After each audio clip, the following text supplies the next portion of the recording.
Shoutout guys sa inyo lahat. Ako nga pala si Butch Valdez at ngayon ay meron tayong bagong topic at bagong i-unbox at ngayon na naman tayo nakakapag-vlog and katatapos lang ng actually hindi mo makikita yung setup natin kasi nandito, ito ay YCS table, nandyan sa nasa ano ko pala, sa short ko nandyan, pinakita ko yung ating YCS table na ating DIY. Ano? So ngayon meron tayong i2C09 na i-unbox natin.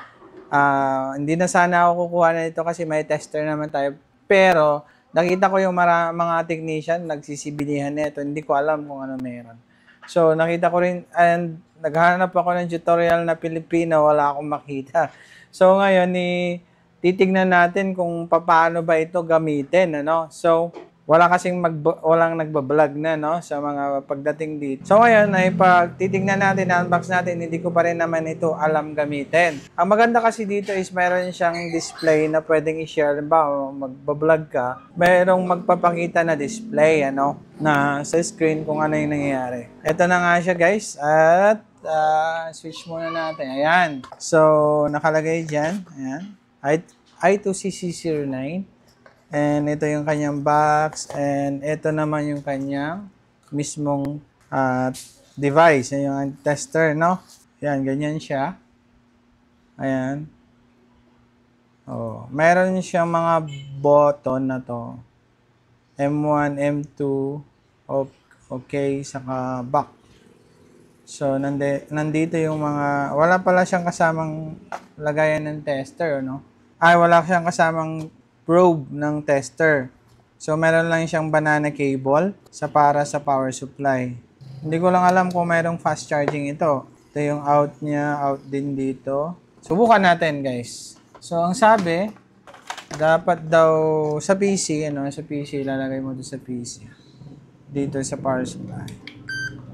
Ayan, umandar, tumunog pa. O, ayan na siya. Ayan, lagyan natin ng probe muna. May module to ng multimeter, no? Ayan, so naka-diode mode. Naka-diode mode siya ngayon. 00. Mabilis siya, no? Ayan. Sana, ayan siya. So, papalapit sana natin. Medyo malayo itong ating yung ating camera. So, sana makakuha tayo na mas magandang setup. Yung medyo naka-zoom siya.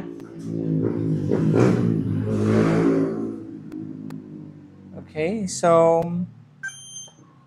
ito M1, open. So, kung pinindot mo yung M1, ayan ang lumalabas. Volt current. Ayan, so may gumagapang. Ang M2,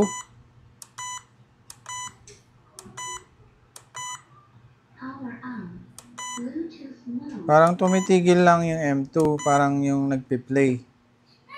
So, halimbawa,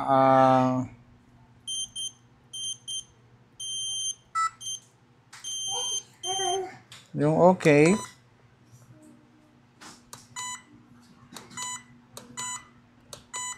ayan. Merong lumalabas na milliampere doon, no? Ampere. Milliampere. Ampere. Wala naman kasi voltahe. Volts. So, halimbawa, may 4.1 tayo. Try nga natin. Pwede ba to?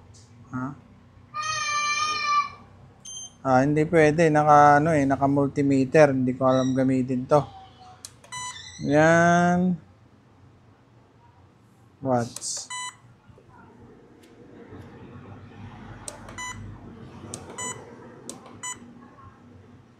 So, kapag binabakbak mo, yan ang nangyayari. Diode mode. Okay, diode mode pa rin hanggang ngayon. Gusto ko sana yan, voltage. Diode, voltage. So, ibig sabihin, kapag nag-skip kang ganyan, ayan, gagawin mo, ganyan para mag-voltage ka. So, again, sana tama yung ginagawa natin. So, halimbawa, positive, negative. Ayan. Isa ulit. Ayan, tapos isa ulit. So, pwede ka mag-measure ng voltage din, no? At, diode mode. Ngayon,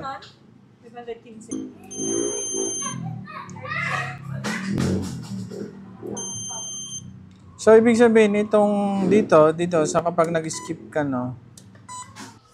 Wala kasing walang manual. I think walang manual eh. Ayan, walang manual.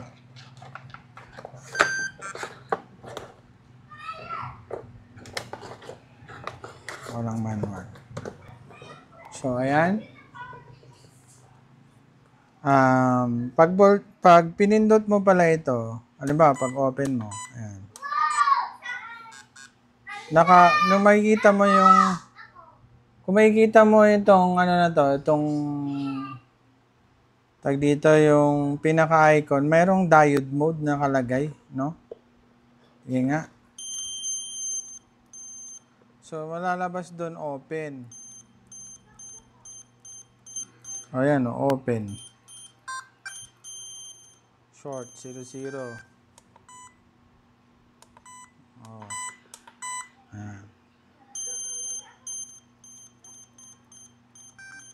Kapag pinindot mo ng matagal,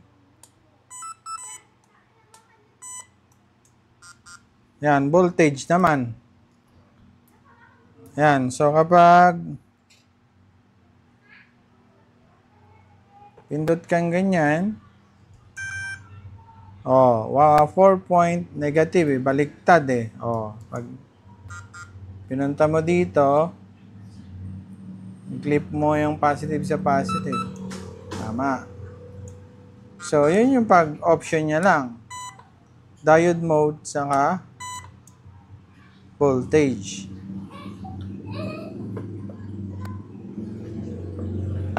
So, I think ito yung module ng multimeter. Ayan,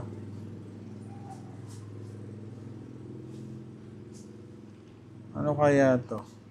Meron pa siyang switch dito. Ano kaya yan? Ang mahirap.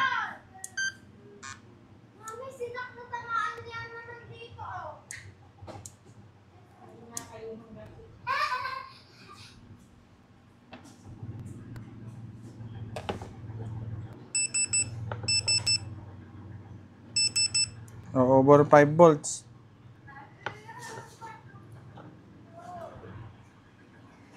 So, ibig sabihin, ganyan lang yan. Huwag pakialaman. Error eh. Hindi ko alam kung ano itong switch na to. Chinese eh. So, kapag pinindot mo yan, nag-error. Ayan. Yan So, ganito lang yung switch niya pag ganon. Para walang error na ganon. Then, ito naman, graph. Pero ano yan Ayan, ito yung graph. Pag nag-test tayo ng isang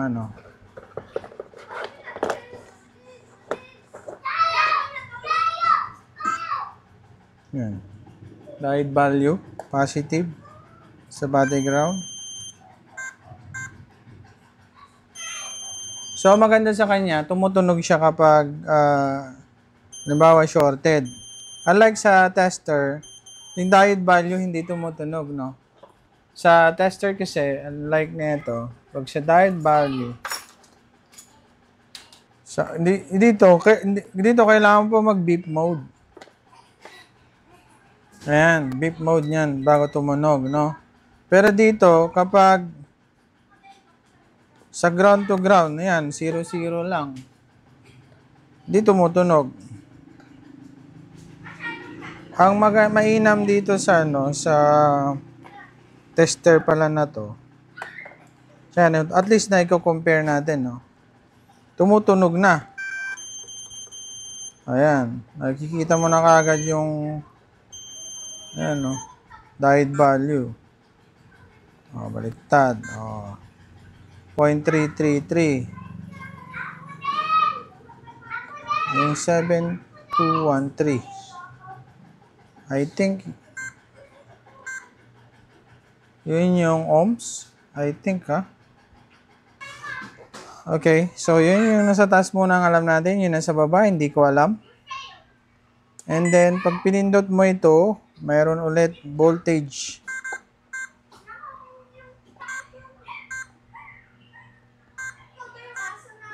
Open na.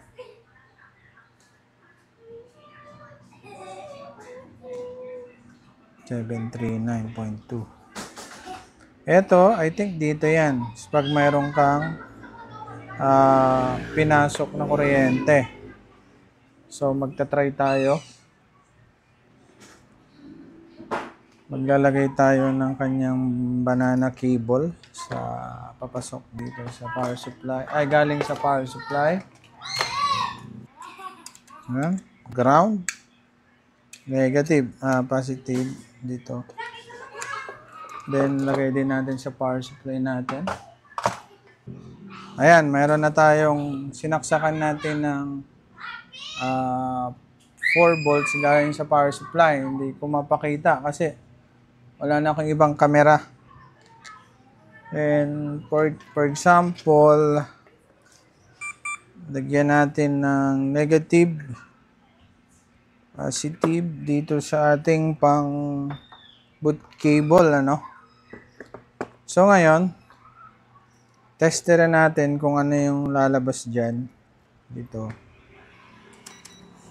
rin. Kung may kuryente na. So, meron na 4.095. Pero doon, 4.1 doon. Accurate naman. Konti lang naman eh. So, meron tayong Y17 dito. Try natin. Kasi naka-protect yung ano natin, yung power supply natin.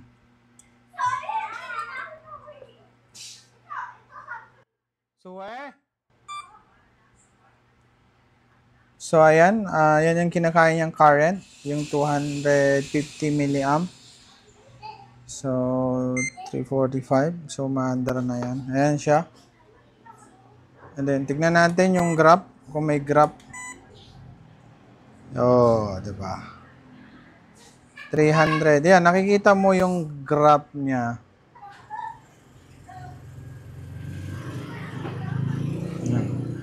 Yan yung kinakain niya. Astig, no? O, pwede rin siya dyan. So, yung view, yung M1, paiba-iba ng view. Ito naman yung specific na may current, powers. Ayan. Ito, hindi ko alam ito. So, working siya. Nandyan na yan siya. So, ang tanong dyan, kung nag-short ba? Pinag-short natin to. Bibitaw ba yung power supply? Kasi, okay. So, bumibitaw din. Pag hindi ko pinabitaw, ano kayo mangyayari? Alam ba, tatanggalin ko yung ano. Tignan mo. Mataas masyado yung current. Diba? Current yan. 2. Yan, 5. So, nasa 3 amperes. Yung pagka-short. Tama, 3 amperes din yung sinet ko eh. Ayan. So, yung range niya dito, yung mga range. 1 milliampere. Okay rin ah. Pag lumagpas, hanggang 3 lang, 3 ampere. Ayan, shorted talaga. Pero hindi bumibitaw, sunog lang, no? So, syempre, kung ano yung in-output mo doon, makasira tayo, no? Kung anong in-output mo, gagawin nating 5 volts. Gagawin natin 5 volts. Lumalabas din, no? 5 volts din doon, no? Ayan, so kailangan mag-ingat ka din. Next, yung out neto, itong mga out na yan, di natin alam kung ano yung voltahe na lalabas dito sa mga out na to. Yan, yung mga USB na yan. So, mag-try tayo ng ito na lang isang power supply. Kaso, nakatakot kasi itong isang power supply natin eh. Masyadong malakas. Ito pala. Ayan. So, ang gagawin natin dito,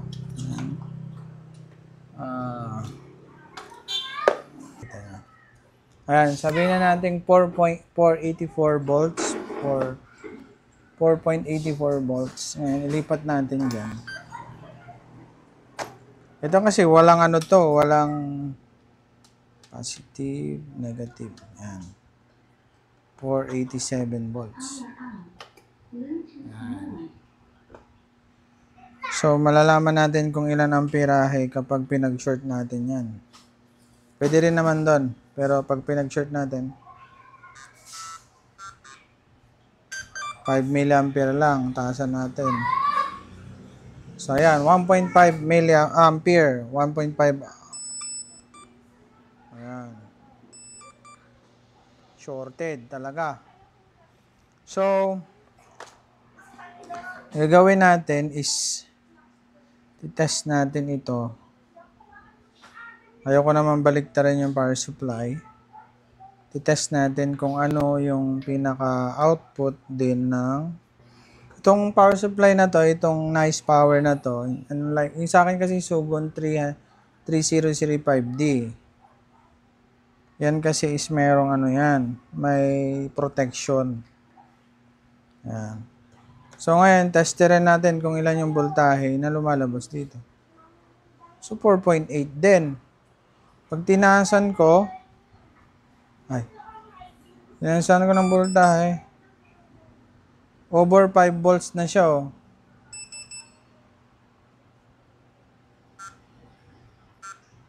So, ibig sabihin, mag-i-error siya. Ayan, oh. May error na siya. Lalabas din diyan. Oh, error siya. Pero hindi nasira. Baka ito na yon.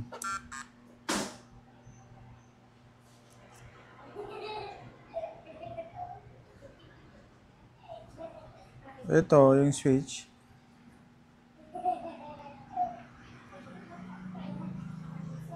So, yung switch pala na yon is parang para mawala yung error. Bakit kanina nag-error? Ayan, oh.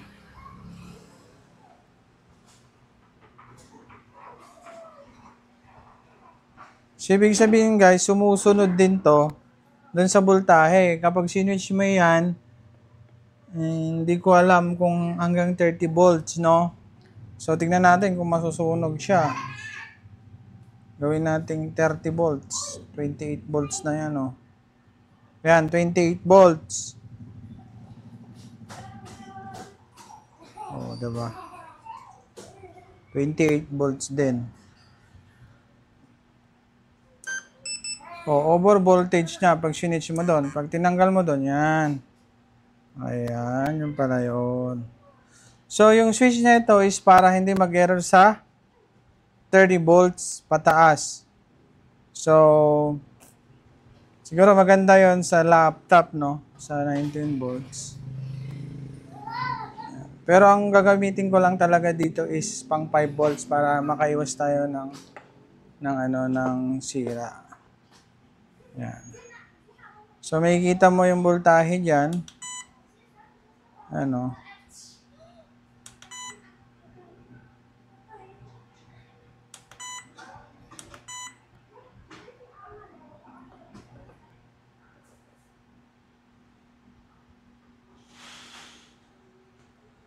Pwede nga i-short natin to.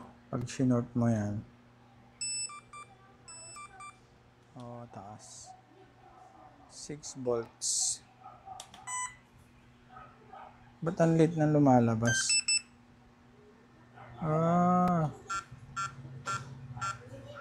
Pag dinapunta mo dito, mawawala yung metro. Okay. Dapat, pag 5 volts.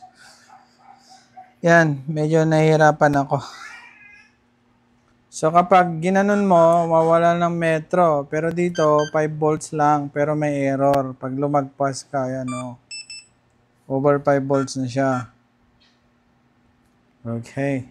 So, medyo nakukuha ko na. So, itong guys, itong mga USB na to is, siguro ito sa mga fast charging na yan, no? Pag magcha-charge ka. Try natin mag-charge, no? Ng cellphone. 5 volts. Usually, yung mga charger is 5 volts, 5.2 volts. Yan. So, charge nga natin. May price pa, naka 3.7. Ano? Yeah. So, 8.71 milliampere. So, makikita mo na dyan kung nagcha-charge o hindi. So, usually, dapat nasa 1 point something, no? Ampere. Wala, hindi pa to. Lobat na lobat siguro ito. Sige, try natin. Yung mismong cellphone ko, try natin. Charging. Ang late naman ng current.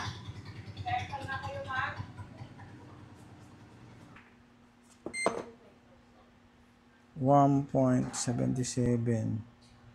Ayan, ganyan. 1.7.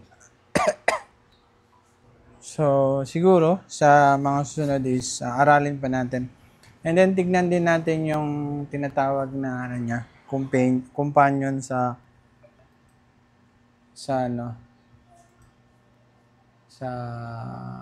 download niya. Download ko na to eh. So, yan.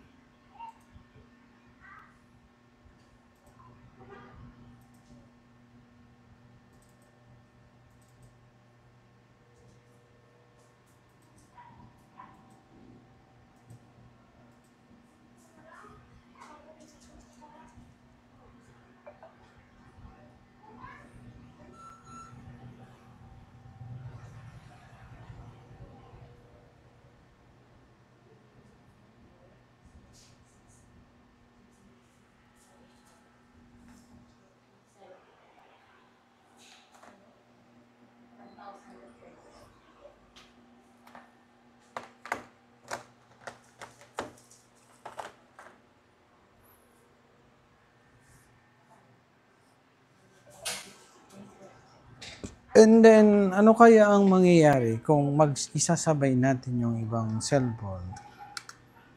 Yun o, kuryente niya kinakain. Pag sinabay mo yan,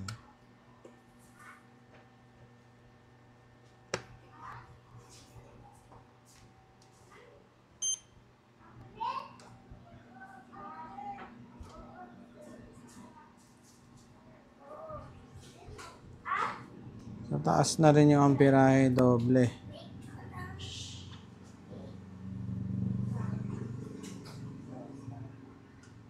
Ayan na siya. Nag-charge. Naging 2 point something na. So, total lang talaga. Ayan. So, yung total na nagpapakitang voltahe sa amperahe. Ano kaya to? 0 volts, millivolts, watts.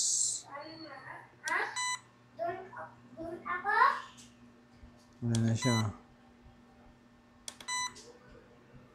Okay, so nagcha-charge na yan. Then, ang try natin guys is yung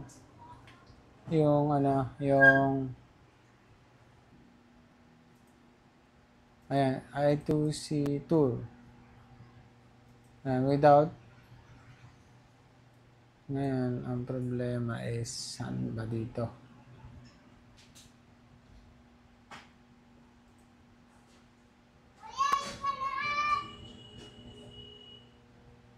I2C. So, tama na pumunta ako sa P30 and ano siya, nag-update.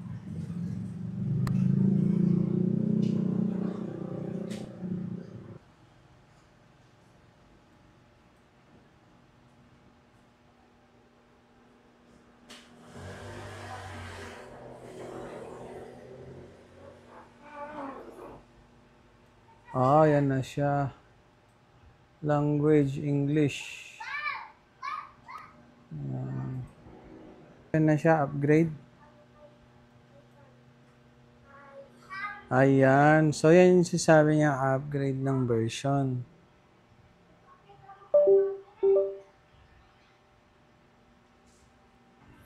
So, ayan na siya. Nag-update na siya, guys.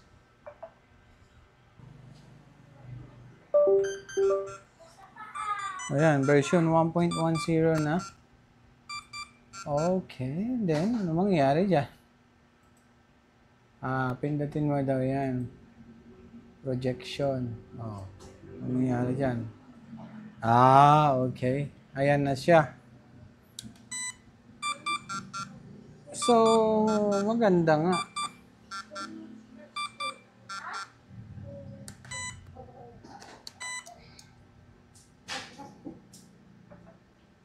So, yan guys. So, nakikita nyo.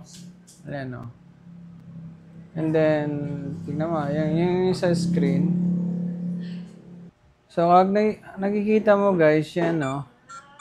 Pag tinalitan ko yung screen, magpapalit din dito.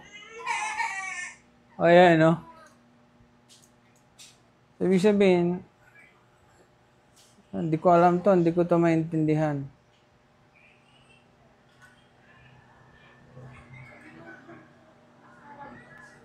Dapat pala, palitan ng language. Ayan. So, ang nangyayari pala sa kanya guys is, palang Chinese pa lang. Pero at least, meron na tayong pwedeng ipakita dito sa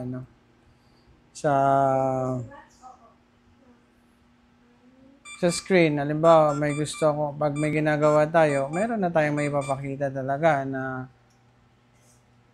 hindi mo na kailangan ng iba pang software para mapakita lang yung mga nangyayari kung gusto mong mag-tutorial so pwede na hindi lang yung kagaya dati is parang voltage lang ang lumalabas. So importante lang naman yung lumalabas dyan na kahit pa Chinese yan, pwede na yan. Nababasa mo naman na dito yung. And then, kung gusto mo lang i-project dyan sa kanila sa screen, at least nakikita na. Okay guys, yun pala yung ating tutorial. Ngayon, recap tayo. Itong M1 na to is yung display. And M2 yung ipopost mo yung graph. Yung OK is yung mag-iiba yung mga range, 5 ampere, ganon. And back, return lang. And then, ito yung pag na-return ka, babalik siya sa display na multimeter companion. And then pala guys, ang dumedepende yung voltahe dito sa kung anong in-insert mo dito sa likod. So, yun ang lalabas. So, mas magiging siguro 5 volts na lang. So, try natin ng fast charging. And then, pwede mo rin siyang i-try guys, yung sa fast charging. So, ito ang gagamitin natin, fast charger. Then, papasok natin dito sa taas daw. Papasok. Ayan, makikita mo may nakalagay na papasok. Ayan. Boom. And then, lalagyan natin ng cord na, fast charging, fast charging din. Lagay natin dito. Type C to Type C pala yan. So, hiram tayo ng type C to type C na cord. Ito siya. And then, ang gawin natin, return M1. Ito. Ito ang merong DM volts, DP volts. So, nandito yung information, guys. Ayan, kung makikita mo, nandiyan yung information sa... So, lagyan natin ngayon ng fast charging sa PC. Charging. So, wala pa rin. Hindi siya nag-fast charging, hindi siya nag-fast charging, guys. Hindi. Siguro baliktarin natin. Try natin.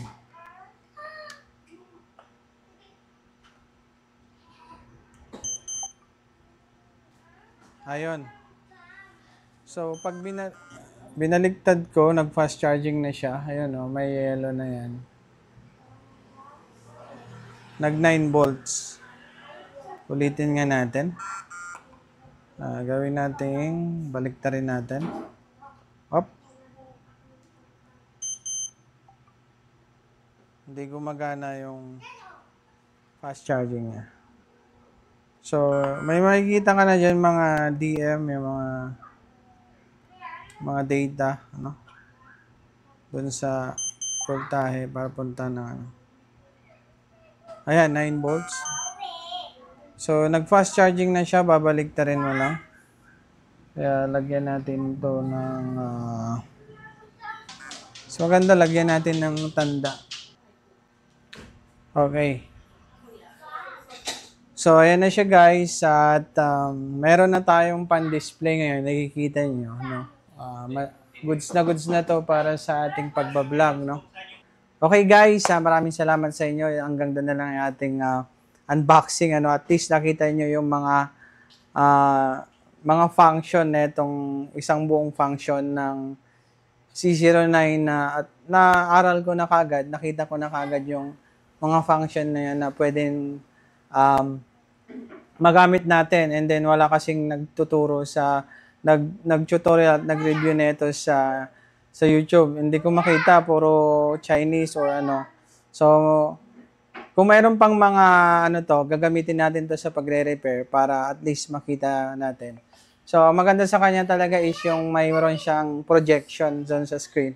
At may papakita ko kagad sa inyo yung ating mga nire-repair. Yan lang, maraming salamat po sa inyo. Bye-bye!